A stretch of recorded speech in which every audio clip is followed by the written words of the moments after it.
Hey guys, so today we're going to compare two USB rechargeable flashlights that I got online. One I got from Temu for $4.38. It's this guy right here.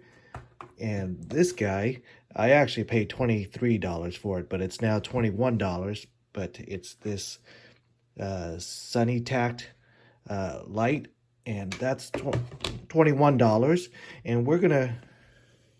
And we're going to compare the two to see if it's worth it. I mean, it's basically, almost five times as, this guy's almost five times as much as this guy. So can I buy five of these or one of these? We'll see what we prefer.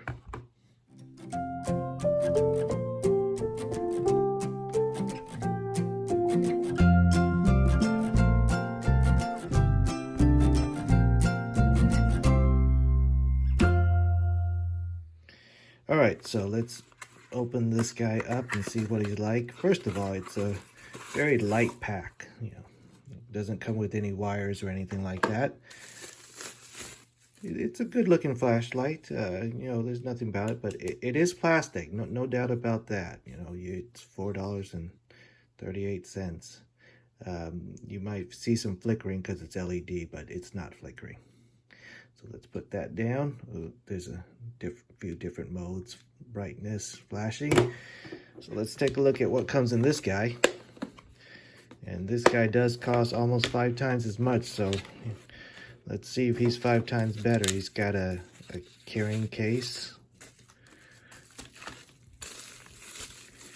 Let's see, here's the actual light, and this is metal, and this is definitely a higher quality feel. It's heavier, it does feel like it has more substance to it.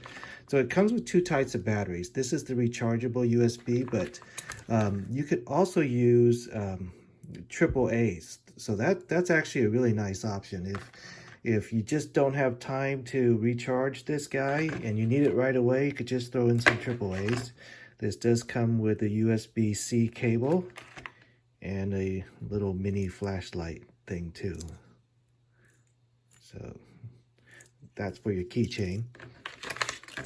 And it comes in this case, of course. The case is cool. Let's look at this guy. We'll take that out. Okay, so this is if you want to use the triple A's, you could use that. But I don't, so I want to use this guy right here. So let's give that a shot. Power in it. Okay, so it does come charged. So let's test this out at nighttime and test out what we get for it. Okay, so we're gonna try the $4.38 battery, $4.38 flashlight. Very light, cheap, but economical. Or the heavy, rugged, sturdy $21. Not so cheap, but is it worth it? So let's try it on at nighttime. All right, it's nighttime, and we're going to try out the different flashlights. So let's first start with the $4.38 one. There's the first setting. Lower, flashing, not too impressive. Let's try the the $21 one. You can see it's much better. Let's see if we could adjust it a little bit, but it just a huger, wider spread. Here's the lower setting, lower, flashing. So here's the $21, and here is the $4.38. Definitely one's better, and I think this might be more worth my money. But you guys decide. 5 of these or 1 of these.